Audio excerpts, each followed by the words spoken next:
Hi, everyone. Welcome to the Boundaries and Belonging podcast, an arts-based approach. I'm your host, Magdalena Karlick. You need all the voices.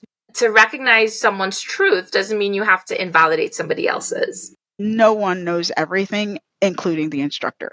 As educators, how do we support the experience of belonging in our classrooms? When you allow yourself to be as human as possible, that's when you can really connect. You are welcome to challenge where the edges are. When I'm in the classroom, I'm going to be who I am. My responsibility is to push the boundaries of what we know and what we do. This is the Boundaries and Belonging podcast, where I interview educators from around the United States who are teaching the next generation of arts-based therapists. Well, hello. I am excited to welcome Dr. David Gussak to this podcast, Boundaries and Belonging, an arts-based approach. And you have an extensive amount of experience in the art therapy field in the United States, lots of publications, presentations. Your most recent book is The Frenzied Dance of Art and Violence, which I haven't read yet, but I'm looking forward to. Well, after the conversation's over, then that's it. To checking that one out. But we're here today to talk about education, higher education in art therapy in the U.S. And I would love to hear about your thoughts about boundaries and belonging and how they relate to being a teacher in higher ed. Oh, boy, you started right out of the gate. I like it. I think my work involves a nice mix of boundaries and belongings, and I think a lot of that comes from my own clinical experience, my own background, how I've been raised, my own place in the field, my own identity in the field, and primarily beginning as first a clinician. My expertise is fairly focused on working with aggressive and violent clients, particularly with prison systems and forensic systems.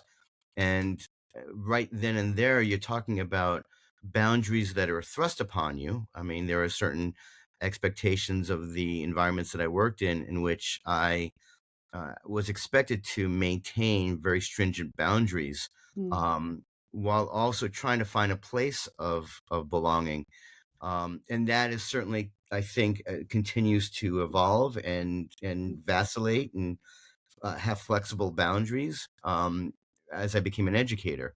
But I'm fascinated by the word belonging, especially since I was an art therapist early on. I mean, relatively early on in the early 90s, where you leave a graduate program and we all spread out far and wide. And I ended up landing in a prison in Northern California where there weren't that many of my ilk, so to speak. And I'm in an environment where the notion of therapy is questioned, and the notion of exploring the vulnerability of our population has to be kind of tiptoed around. And so I actively sought out belonging within my field, within my environment, while also maintaining my sense of my own personal boundaries, professional boundaries, where I was in the profession and where the profession was in a greater extent, while also kind of trying to figure out what to express. I remember I had gone to Vermont College, Gladys Segel's program, and Eleanor Ullman was one of our guest speakers. She and Gladys were close friends. We'd also, of course, over the years got a chance to see Edith Kramer and all some wonderful people. But I remember distinctly Eleanor Ullman explaining to us and saying to us, tell the truth, nothing but the truth, but not the whole truth. And I think, and while that has certainly permeated my professional realm, I think that's also to a certain extent kind of permeated my own personal realm, knowing, where to allow the glimpse to help foster the connection, and knowing that the glimpse that I'm hopefully offering can be used by the other party, and that's the only glimpse that I'm going to provide. And I think I do that also in teaching as well. I don't think it's unusual for all of my students to have different interpretations on who Gussak is. But on the other hand, what I do try and foster is a sense of genuineness. When I'm in the classroom, I'm going to be who I am, and there's no question about who I am, and they know that, and they come to expect it. And that also, I hope, encourages them to be who they are in that moment, in that space. I think I answered that question because it's a wonderful question that forced me, dare I say, to explore a fairly vulnerable space. Yeah, I appreciate your answer. I mean, I think that teaching can be really vulnerable, and being a student can be really vulnerable. And how we hold the space with our students as educators speaks to our ability to hold ourselves and speaks to our authenticity as well. So I really appreciate that. Being yourself everywhere you are, I think, is an important can be Yeah, an important way to be. I hope so. I don't know who else I could be. True. Well, I was wondering if you could share about your teaching experience, where you teach now, what classes that you love. Yeah, what are your favorite things about being an educator? Oh, there's a lot. I bet. And I will say I was lucky in that. Just to give you a lineage, Please. I was first offered an opportunity to teach a course on art therapy and correctional environments Mm, by Doris Arrington in Northern California when she was still at what was then the College of Notre Dame, and I taught my first weekend workshop, and really was just enthralled by this dynamic and getting an opportunity to present what I thought worked, but mhm, also more more selfishly what I could learn from them. mm, And I know every educator says it or they strive to do that, but it's truly, I think the basis of what I do is it's exciting. I think I'm open enough and I'm present enough to really recognize that there's so much more that they could teach me. It's purely selfish on my part. I've been doing that since about, I started that in 93 or 94. And then I remember, I knew I wanted to do this. I got a taste of this and I started doing more and more of these classes because I was presenting at national conferences and I got a chance to be up in front of a person. But even that's somewhat artificial because you're expected to present. Whereas mm, teaching, there's a lot of give and take and a lot of energy and a lot of um, flexibility and you're performing, right? So, but more like an improv performer. So while you may have a situation, you're able to roll with it and mm, see what is necessary based on the dynamics and what they're asking of you. Um, and so when it was around 1996, 97, I knew I really wanted to start teaching. And I was debating where I was going in the prison system. I had these opportunities to start climbing the administrative ladder, but then there was this opportunity to start teaching, and there was a position that opened up at Emporia State University with my old undergraduate teacher, Nancy Knapp, who's now teaching at a graduate program, and I had stayed in touch with her over the years. And I reached out to her and I say, I know you're looking for someone with a doctorate for this position that you have available. I don't have a doctorate, but I would really like to start teaching. Perhaps I can come out and do a weekend workshop or I can do a course. And she said, well, let's not be too hasty. Why don't you apply for the position? And perhaps we can fold into this understanding that you would get your doctorate mm, and perhaps we can make this work. And so I did so. I, upon her encouragement, applied for this position in Emporia State. And they offered me the position with the understanding that I would get, uh, in order for me to get tenure, if I went tenure track eventually, I would have to get my doctorate. And so mhm, I was first brought out as half-time instructor. So I went from a full-time position as a clinician in the state system with all the bells and whistles of benefits and all that. And here I was teaching, I went to a half-time instructor position, knowing the risk that if I didn't succeed, I'd be tossed out. mm, And I just fell in love with it. I put all my energy into it. I was connected with where I was. I felt in this identity just kind of spring up. And every class I entered, I always started with this level of trepidation. To this day, this is 30. Let's see, that was 98, so almost 26 years later. I still feel that every time I enter the class, and I thrive on that because I don't know what to expect, and there's something amazingly rich about that. And so I did unusual classes that people didn't want to teach. I would teach the 7 to 10 o'clock at night classes because I could keep the students awake, and I would have this large seminar classroom of the art therapy students, psychology students, special education students teaching assessments and a very complicated level of assessments. And, and I would keep them engaged and be fed by their reactions and responses. And that just, this was amazing. And then to see their trajectory of learning. So within those 4 years, I became a half-time instructor to full-time instructor to tenure track to the director of the program, all within 4 years. And in that time, I was able to finish my doctorate. And I had no intention of leaving, except my colleague. By this time, Nancy Knapp had already retired, and then shortly thereafter, she passed away, which was just heartbreaking. And it was just, and I felt, I have to be honest, I remember, about 6 to 8 months, I was always kind of a little bit lost because I went into her office and took over her office, and I became the director, but I didn't touch anything in her office. And I remember distinctly about 8 months, I was in Costa Rica doing some work down there and taking some courses. And I had a dream about Nancy, and she came to me in a dream, and with that laugh of hers, and I'm like, Nancy, I feel kind of missed without you. I don't know what's going on. I don't know what to do. And I'm in your space. She goes, and she started laughing in the dream. She goes, oh, it's your space now, for God's sake.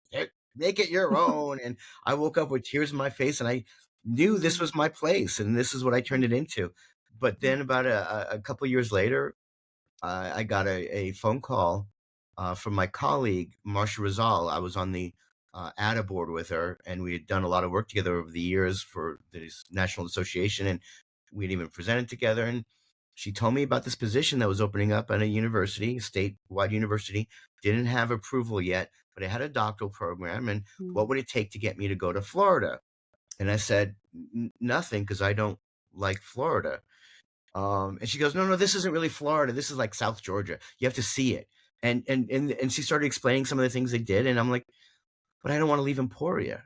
And then I said, well, let me come out there. And I came out here, and it was amazing. It was gorgeous. And it was beautiful. And I did a presentation, and I got to meet people, and here was an opportunity for me to really explore my own research.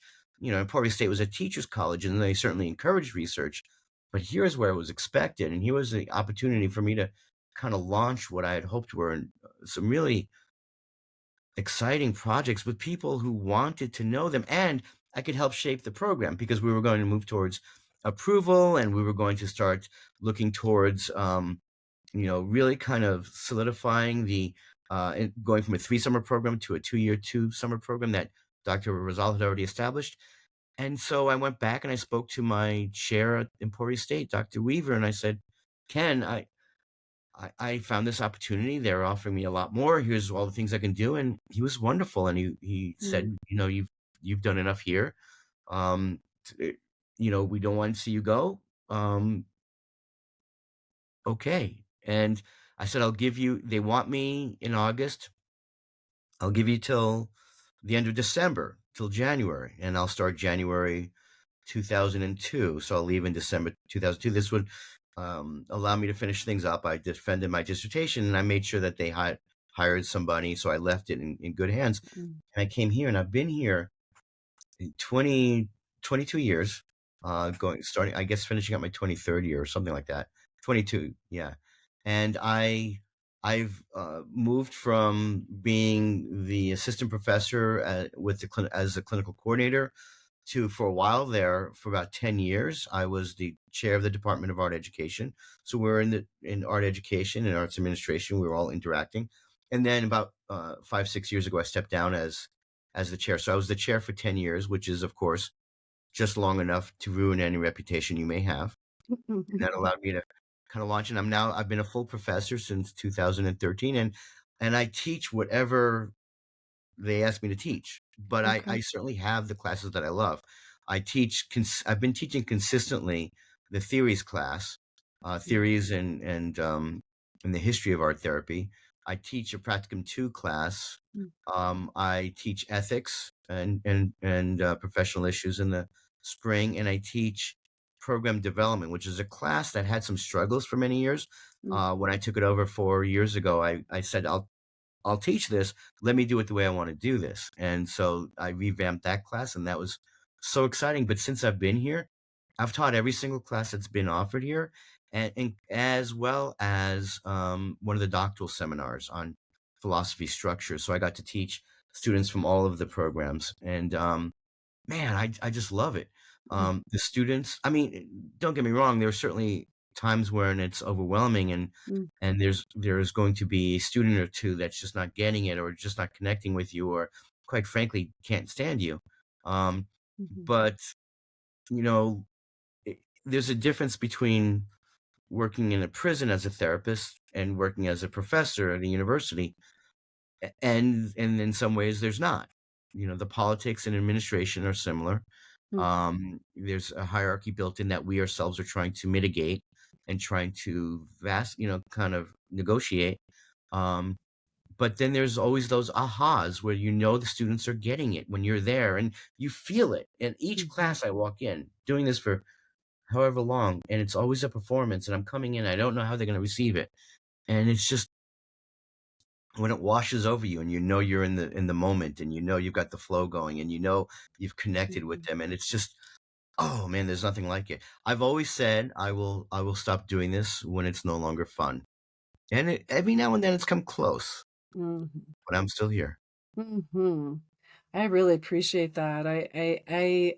I love the performance aspect of being a professor because it's full-bodied. There's, if you're in a, in-person space, there's potentially moving across the room to Oh take yeah, up the whole always. space, right? Okay. And are you teaching in person or online now? I'm teaching in person now. Mhm. When I did it through Zoom, there was still that connectedness, connectedness is a better word, that I wanted to maintain as if I was in the room with them. So there were a lot of gestures. There's a lot of reactions and responses and Mhm. engagement with each person that was speaking. But I Mhm. know I'm getting older because when I used to be able to jump on top of the table, now I have to kind of crawl on top. So it's all right. So I'm getting older, but the essence is still there. It's always, and I think part of that is you want the students to pay attention because they don't know what's going to come next, Mm. and you keep them on their toes, particularly. And so the quips are coming and the jokes are happening, but folded up in those jokes and those stories and those narratives are the essence of what we're trying to teach and the engagement. And we're not trying to go for the profound, but we're going for um, their you stay 5 minutes ahead of them. You want them to take that one nugget away from each class, and you want to be there, be present with them, and really pay attention. Because again, like I say, I, I'm learning a great deal from them, and that's just not banality. That's not hyperbole. It really is a give and take at all levels. Yeah, absolutely. And I imagine that the way that you use the space, the way you use humor, also helps to facilitate trust and belonging in the space i- between students, with the group, between you and each student. I'm curious if you could speak a little bit to that. Yeah, and I think 99.3% of the time there is creates a connection through the humor, through the humor and the humanness. And I don't think it's a coincidence that they both start with the same few letters. I think because it's important for us to recognize that there's humor in everything, and that just allows us to see things from a different perspective. And when we learn to see things from a different perspective, we gain so much more knowledge about it because it gives us the distance, it gives us the presence, it allows us to really reflect on it, but it also engages them. And I think they see me as somebody who's approachable, somebody, you know, and that my humor and my presence and my work comes out of real life experience, and um I think they recognize that. I do think that they're that gives them freedom to express themselves the way they want to. Now, I'm not saying it doesn't intimidate some, right? Some people will close, but that's few and far between. And even they feel an openness to connect and to experiment, because that's really all we're asking them to do, is take risks and experimenting. And there's nothing riskier than us as professors standing in front of them and trying to see if what we're saying lands the right way. I mean, that's a huge risk. And if we're willing to take that risk, well, dang it, they're certainly going to. And they're going to want to earn that. They want to earn the recognition of the risks that they're taking, you know? Absolutely. And that's part of the relationship, is also validating those risks that are being taken in the group. Yeah, absolutely. You talk about trust, and I think, it's the metaphorical trust fall. We're going to fall. Sometimes we fall flat on our face, and it's our acknowledgement of that fall sometimes that's even more potent, when I'm able to say, okay, I can see what you're saying, and I can see why you're reacting that way and responding that way. And yeah, I'm wrong, and I see how what I'm saying can be construed this way. Or now there's always, there is a tendency for every now and then for somebody to weaponize some of the things that's going on in the world, and they use that, and we have to kind of roll with that too and try to figure out where's our space in that. But for the most part, the difference between working inside the prisons and working here is the people that I work with here do want to connect and maintain the trust, because while some of them have been burned by trust, they want to connect. They see that, which is a little different than my experiences before, but it's always the same challenge of how do I reach out my hand and prevent it from being slapped away, Whew, yeah, because each and every individual that comes into the space is bringing a long history of experiences with other humans, whether in group or individually, and in the education system. I mean, it's a long journey to get up to higher ed, to get to a grad program or a PhD in art therapy. A lot of experiences. Oh, absolutely. And it's important for us as educators to remember that there's been this long journey, and that if I have a class of 20 people, each one of them had their own completely different journey. Yeah. But also, just because they're in the classroom, it's not a guarantee either that they're at the tail end of that journey, and they're going to get to cross that finish line. It's just that perhaps, allow me to hold out my hand and help you along. And know that for some people, crossing that finish line may take a little longer, may take a different path. And I have to acknowledge each one of their experiences, and at the same time hoping that I'm a three-dimensional instructor, that I'm not a two-dimensional caricature, so they know that I have had those experiences, and I've had, whether or not I articulate them or not, but there are certain experiences that I have now that I certainly bring into the conversation that are genuine, because those are my real life experiences, and they know that I've had a long journey to get to where I am. And my journey, the only differences between my journey and theirs is mine's been a lot longer.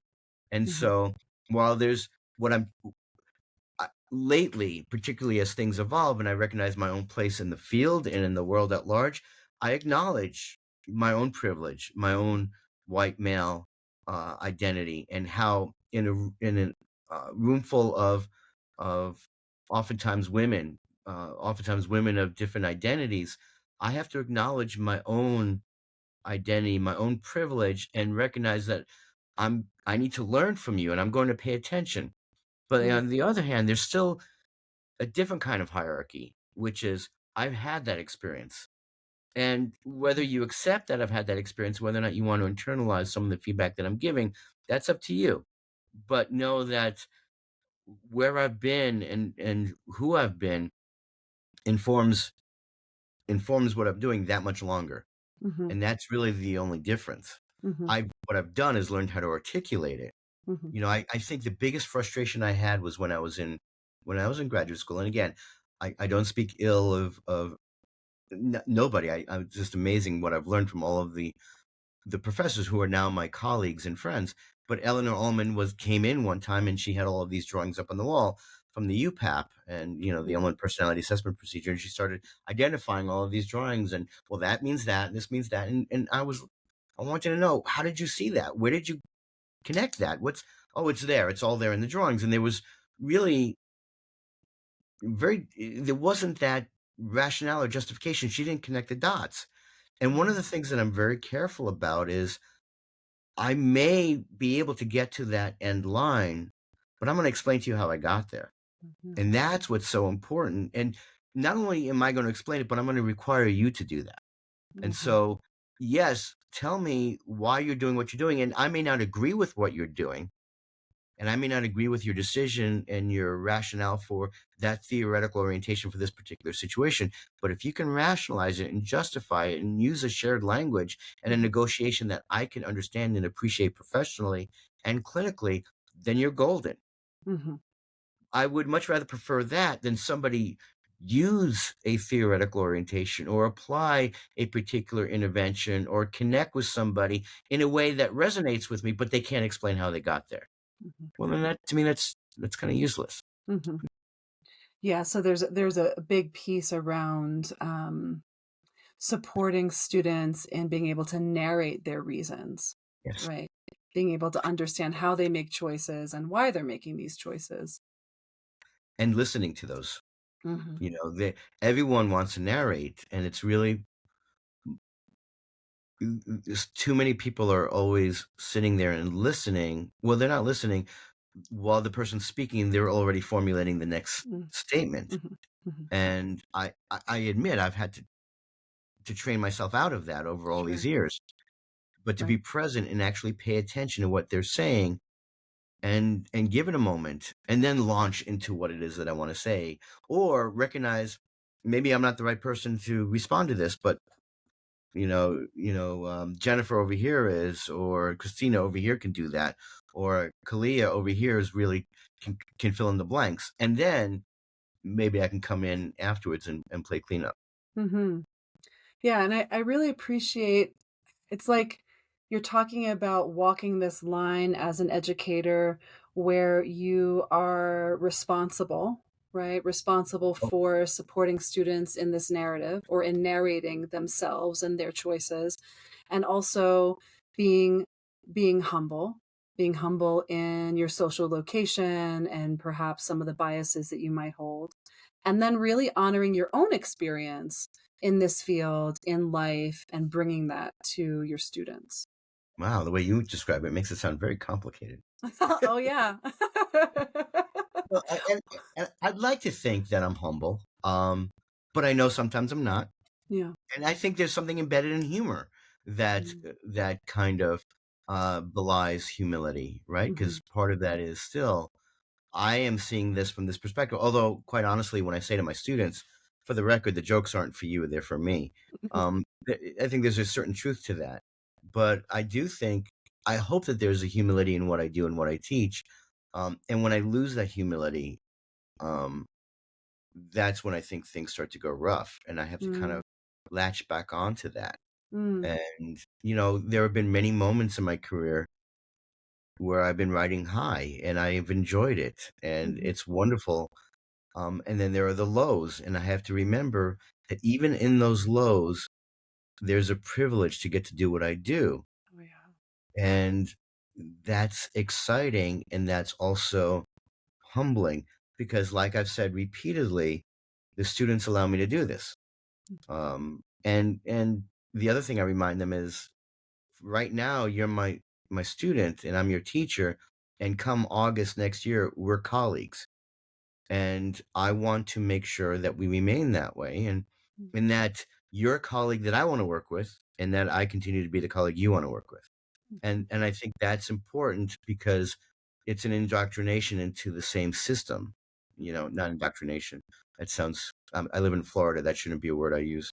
I think that we'll get to that later, but I think that there's certainly, what I'm doing is hopefully widening the system so that there's room for more of us.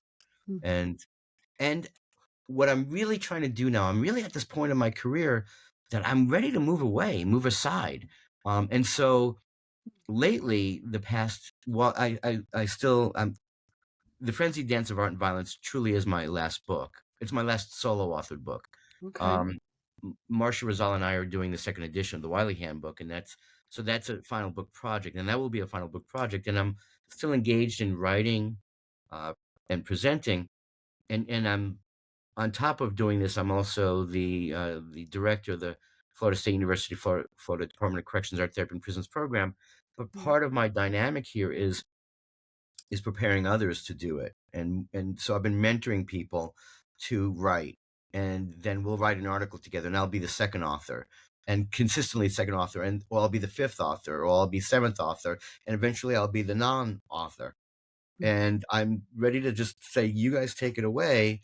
mm, You don't need me to do this. And it's happening with the prison project. Next summer, I'll be stepping back in my role to allow the two art therapists who started. We've expanded the program, but the first two to rise to a different administrative level, and I'll be a consultant and then step totally away. Um, they're presenting for the first time by themselves this year. Their proposal was amazing, better than anything I could have helped put together. mm, Um, we've just had another article accepted, and again, that's one of those articles where I'm the sixth author. I'm working with these art therapists in India, where the deal I made, because they wanted me to help them write an article, and I would co-author, and I said, "Here's the deal: I'll be the fourth and final author if you promise that afterwards you'll do another article without me. But I'm grandiose enough that you acknowledge me in the acknowledgments, and then we'll call that good." And so there's still a selfishness as part of that as well, because you want to make sure that other people are continuing the work long after you're gone. mhm.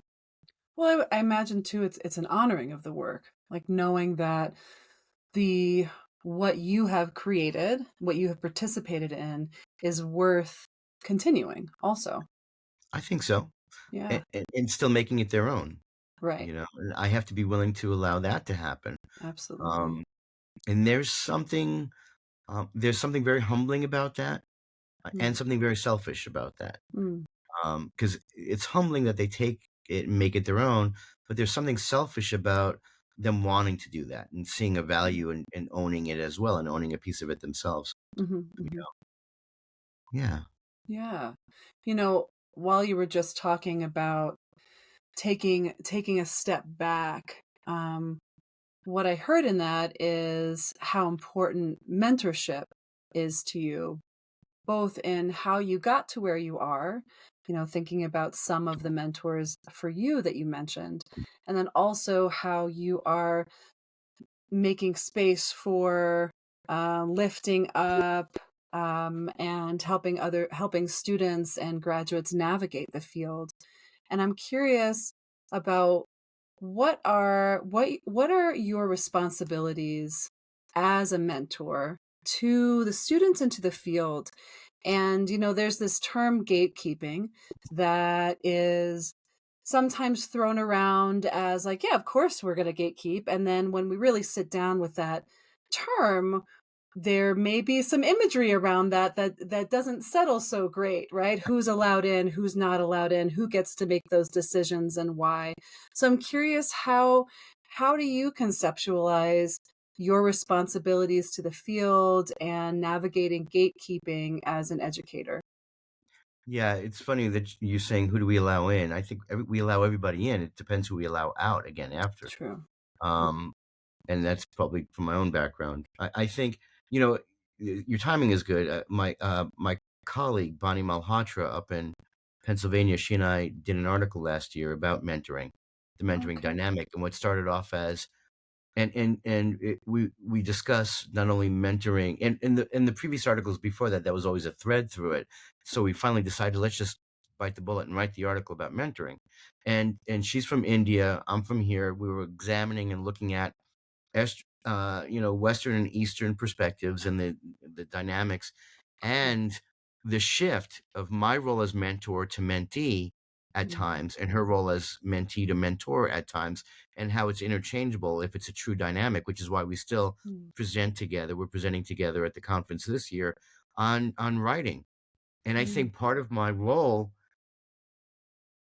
way back when I went to graduate school, I had Gladys Agel, who was wonderful, and I had some wonderful educators, as I indicated. And I said this last year, I indicated this in the HLM. I received the HLM for the National Association, and yes. I had some fun with my speech. I had a lot of fun with the speech, but I acknowledged Gladys Agel. who I said during the presentation, I said, who actually incidentally is the one that said that I couldn't write, but I would be a competent art therapist. And I said, and it just goes to show you that sometimes our educators are completely wrong, because I'm a mildly competent clinician at best. And it was always funny because she hated my writing in graduate school, hated it. Wow. And I don't like writing to this day. I hate writing, but and she didn't care for it. And so as I went into the field, I was like, I'm not a good writer. I don't know how to, but I can speak and I can present. But little by little, people wanted to read some of the things that we were describing. And so in 1997, I did the book Drawing Time. I had some articles come out. I'm up in Vermont gathering data for some research I'm doing for my dissertation. And Gladys and I stayed close, so she allowed me to stay at her house for about a week and a half. And part of the agreement was I would go teach a class for her while I was doing this, while I was gathering data. And at the end of the trip, she approached me and she said, Dave, as I was leaving, she said, we have this position available on the American Journal of Art Therapy. And we, as an editor, we'd like you to consider being on the editorial board. And I said, so Gladys, I thought you said I couldn't write. And she said, when did I say that? I said, you said that in graduate school. And she looked at me, got a little twinkle in her eye, and she goes, you can't write, but you can edit. And I think that I thought it was brilliant, because I'm like, she's right, because that's why I can write. I hate writing, but I love the editing part. And to me, that's magical. And because I don't marry my words, and I'm not married to the sentence, and I can play around with it. And so as I started becoming a mentor, and see, there was going somewhere with this. I will be answering your question. And as I started working towards being a mentor, and I started working towards connecting with other people, what I really wanted to do was democratize and demystify the writing process, the presenting process, the work that we do to kind of knock it off its pedestal, and say, look, we all have something to say. Now, it doesn't mean we're all going to say it well. Maybe we're not always going to write well, but we can learn that. And as long as you find someone who's willing to come along for the ride, and your ideas are worth writing about, and perhaps somebody like me can help shape it, because eventually you see how I'm shaping it, and you'll start shaping it that way. And before you know it, I'm going to want to shape my words to the way you're doing it.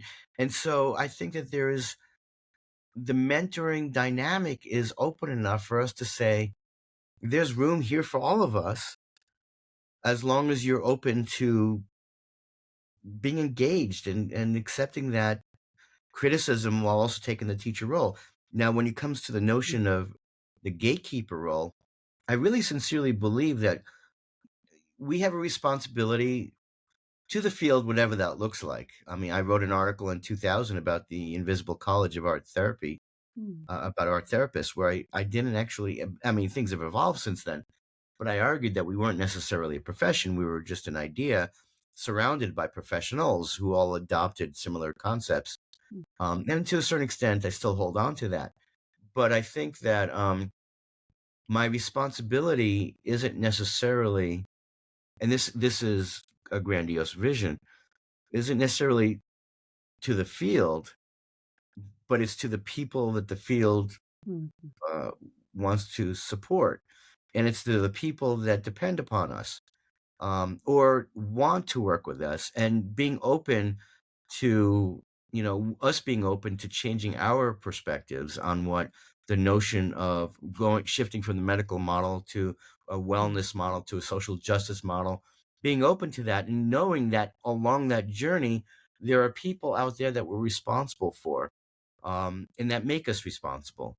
And so we're not gatekeepers, as much as what we're doing is recognizing that I may be providing education to 20 students, but essentially that makes me responsible, at least in the first few years, for hundreds upon hundreds of people that they're providing services for. And you say it that way, and all of a sudden the weight becomes that much heavier on your shoulders. But when we start recognizing that, yes, there's times that we accommodate the needs of our clients in our classroom. I'm sorry, it was a Freudian slip, I suppose. Where we start accommodating the needs of our students in the classroom, and we need to accommodate to a certain extent. It's a different day and age, and there's certain challenges that we're not even barely scratching the surface of. But at the same time, while we're challenging that and we're accounting for that and we're providing space for that, know that the minute they get into the setting, their accommodation ends and the accommodations that they need to provide others begins. And that they have to be ready for that. And part of that is developing a very thick skin. Yeah, and a deep practice in self-reflection. Oh, constantly. You know, I really appreciate the Freudian slip, because I think that in arts-based education, there is so much comes up, right? So much comes up in the group process, so much comes up for individuals in the art making process. And so there's some navigating around being a therapeutic educator, or facilitating a somewhat therapeutic environment. So I'm curious, what do you think about that? What does that look like for you? I think it's a very, very fine balance. I've seen educators that are very much like therapists, and to the point that sometimes they lose that within the dynamic, and other times they're not enough of a therapist. And I would argue that there have been moments that I've probably done the same thing on both levels. But I'm constantly checking my own boundaries to wonder, am I over? I provide a space for my um, students. I appreciated what a colleague of mine once said, Dr. Van Lith. People used to always say safe space. We're going to provide a safe space, and it was always an unusual term for me, and I didn't quite always accept that because there's nothing safe about what we do. But then she changed the term to brave space. And I think that there's something to that we give them the space to be brave. And it's even being brave in their cowardice, and being brave in their challenges, and brave in their vulnerabilities. And we have to be prepared for that, and know that there might be weeks that go by that our students really require special attention and recognition of all their pain they're going through, while at the same time having them develop their own coping mechanisms, because they're going to continue dealing with these challenges. And I think that's the biggest challenge about being an educator as well. We as clinicians have evolved as we go over the 20, 30 years, where we start with struggling with those vulnerabilities till we develop our own strategies and compartmentalization or whatever happens, so that we're that much stronger. But every year as an educator, I go through the same thing, where my students go through those trajectories of vulnerabilities and feeling overwhelmed, and I welcome the moments when they're vulnerable and they're challenging themselves and they're having real life events. And I remind my students that your life events are not going to stop when you're in the classroom. And they're certainly not going to stop when you're sitting across from someone who's also vulnerable and needs your attention. And so how present can you be with them? And I'm going to be as present as I can for them, and I'm going to provide them the metaphorical holding space. And also let them know that there's a limit to this, there's a space for this. And sometimes having them challenge their own perspectives of, as we go through this vulnerability, how is this vulnerability supporting us and challenging us, and how much of it is hindering us? And having them, they're going to have to learn to ask the questions themselves, because again, we're in a day and age where it's difficult for us to ask them that question. So we provide opportunities for them to learn how to look inwards. And self-reflection is extremely important. And I get frightened when we come across that rare student that has no ability for self-reflection. And you remember the line from Bull Durham. My cousin and I love to state this all the time. Some people are just not cursed with the ability for self-reflection. And it can be a curse, but I think it's necessary for what we do. And every now and then we have a student that's unable to do that, and those are the ones that scare me. Yeah, I can appreciate that. There seems to be, there can be a spectrum in the classroom of students who are working on reining their sharing in, right? regulating their emotions and being present for the group. And then there are I don't know if it's the other end of the spectrum, but students who have a harder time speaking to who they are or how they feel or what they think. And then also are perhaps disconnected from the rest of the group as well, like different ways to be disconnected. But I'm curious about, with all of that, where does tension come up in your classrooms, or conflict? What does that look like? Maybe examples that feel comfortable in sharing, or how you facilitate conflict when it shows up. Well, I think that tension is always going to come up with the challenges, and that's challenging their worldviews. Mm-hmm. And that means and that may be along the progressive spectrum, and recognizing some of the people that you're going to work with will be people that you probably never would speak with out on the streets, and people that may frighten you, and challenging them to really open up their idea of who deserves their attention. And there's always a tension in that. But what I enjoy the most, and this was something that I was taught by Paula Howie, and I don't think she remembers that she taught us this, is, and way back when she was a young art therapist who was teaching a class for Gladys Agel. She was a brilliant educator. We took, I think it was adolescent art therapy from her. It was about learning how to be okay with the silence. And there was that one class that we had with her where she brought that up. And then for one, I would dare say it was for an hour, and who knows, my memory is 33 years old, but where we all, the class of 15 of us just sat there and looked at each other, and nobody was willing to break the silence. And we were silent for until the end of class, when Paula said, "Class is over." Well, one of the things I challenge my students about is, shut up. Don't speak. Be okay with the silence. So I'll often mirror that, and they'll say something. And while I am loquacious, and I say that because I love using the word loquacious, but I can certainly be gregarious, and I'll jump around and everything. But at the same time, I also know when to stop, and know where my filter is. And so being silent, that's often where the tension is, in the unspoken word that's not yet there, and what's happening in this. And there's a connection and an electricity that's either between you and the student, or you and all the students, where it's just a matter of, and they have to, I mean, even that, you feel it can be awkward, and we're okay with this awkwardness because you're going to be dealing with a lot of awkwardness. Yeah, absolutely. It makes me wonder about the relationship between experiencing awkwardness as a student or as a professor in a group setting, and how awkwardness, anxiety, heartbreak, heartache are woven together in how humans show up in groups. And I'm wondering, when you think about heartache and heartbreak as a human, are there ways that higher ed encourages heartache or heartbreak in classrooms, or in the curriculum, or just in this process? Or where do you see it?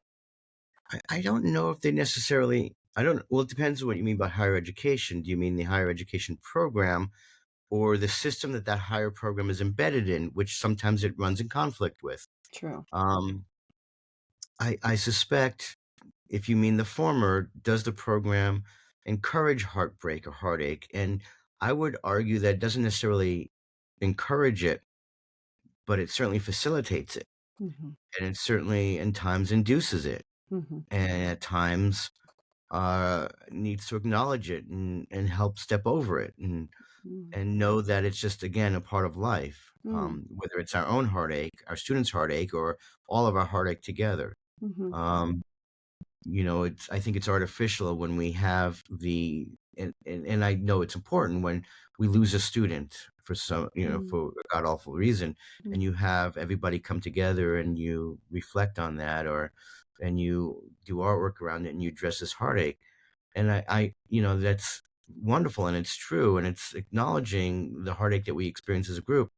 And yet, why don't we do that for all the other heartache that we all deal with, the loss that we all have by being present in this group and being present in the class, or going through this process of recognizing that this is a lot more complicated than we thought it was, and there's a loss in that as well.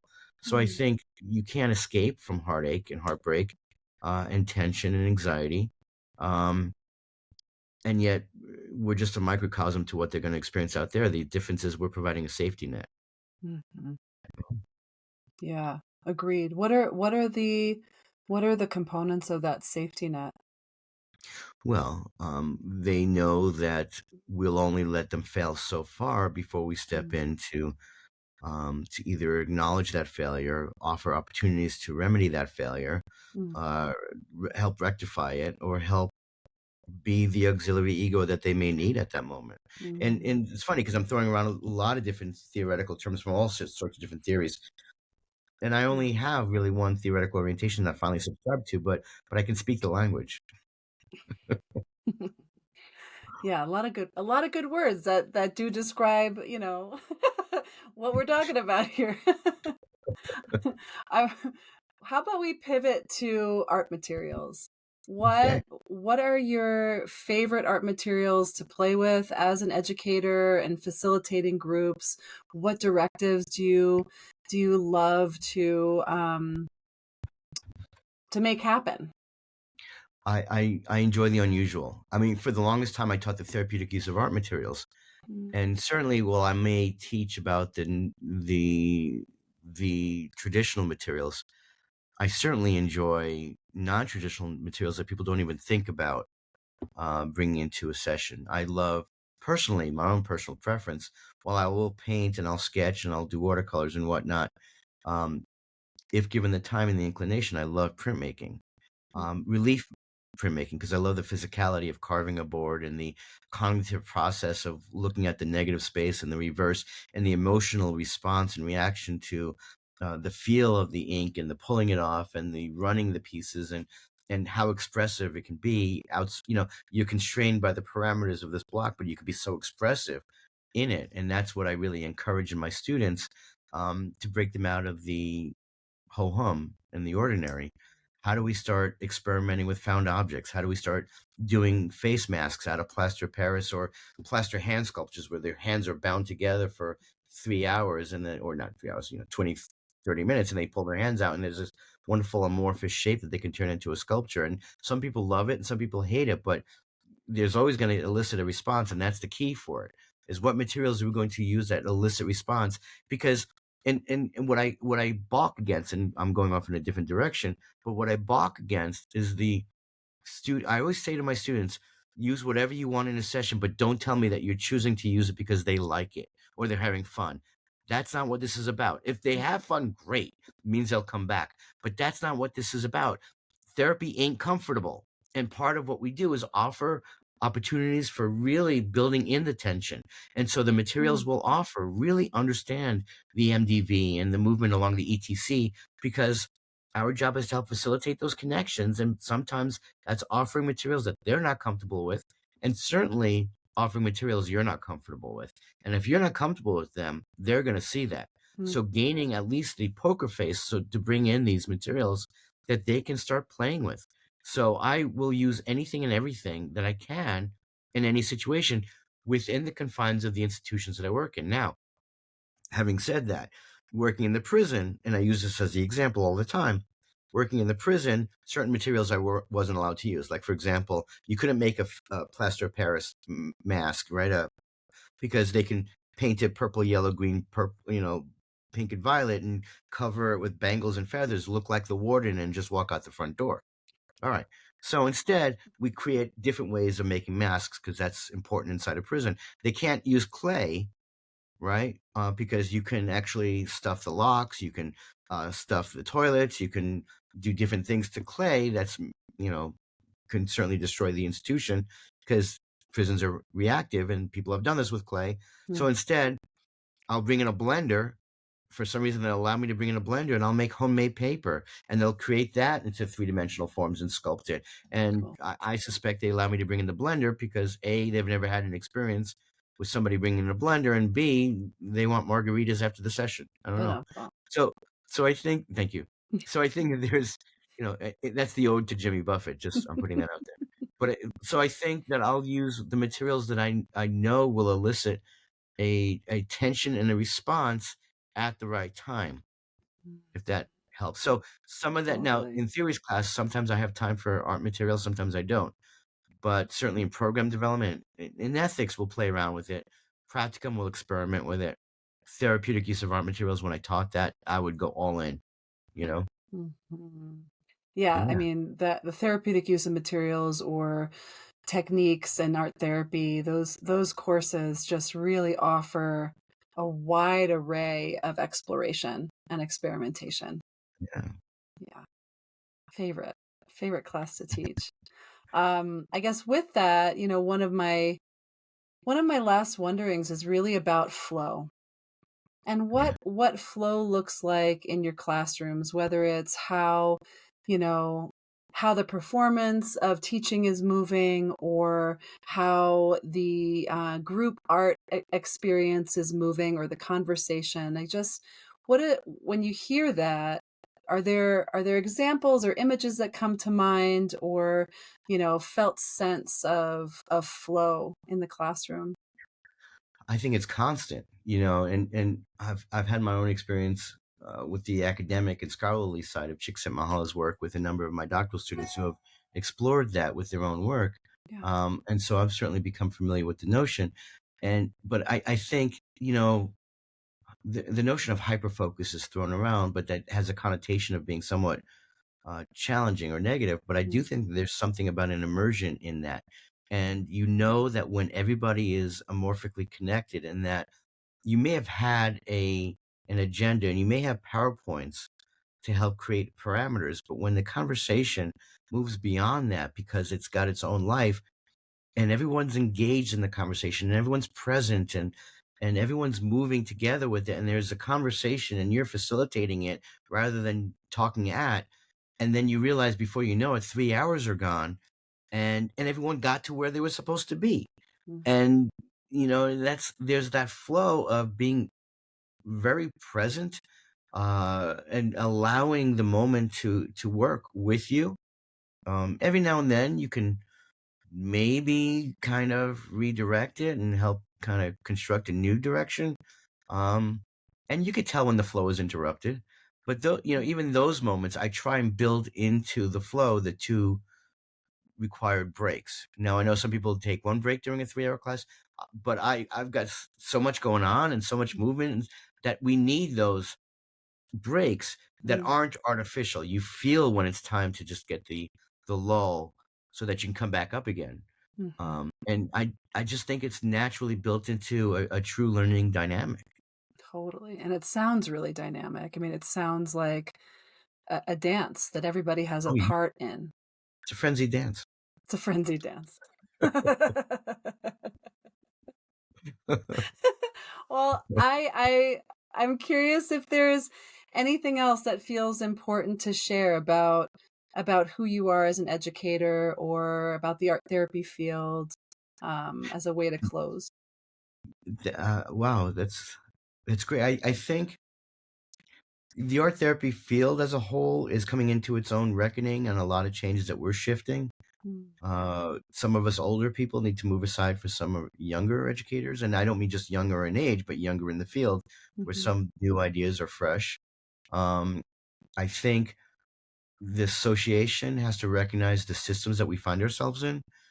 Again, I'm in Florida, and while I have very open perspectives on what to teach and how to teach it, I have to be very clever in how I teach it because of what is now allowed in a public institution.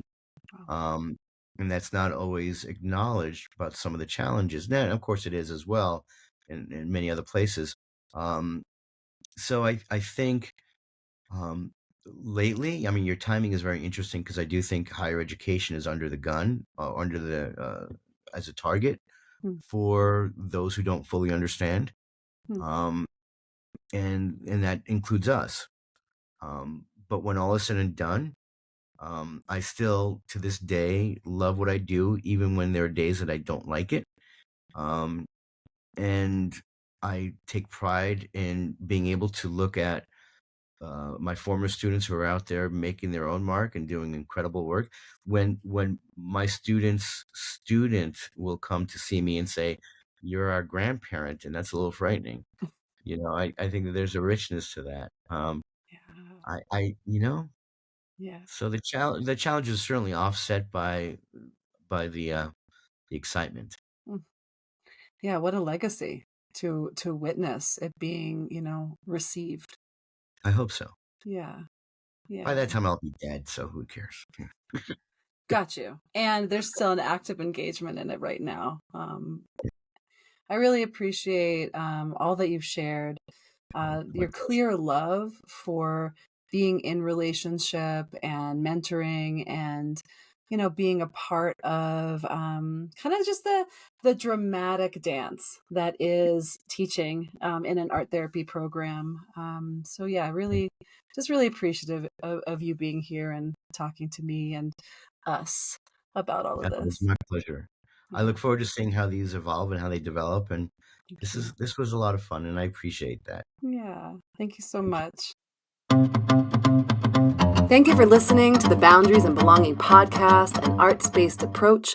Please tune in, subscribe, follow. We're on Instagram at Boundaries Belonging Podcast. I want to thank today's guest for their wisdom, laughter, and movement, and also a big thanks to my brother Gabriel Karlick, who's in charge of the music. See you soon, and keep creating.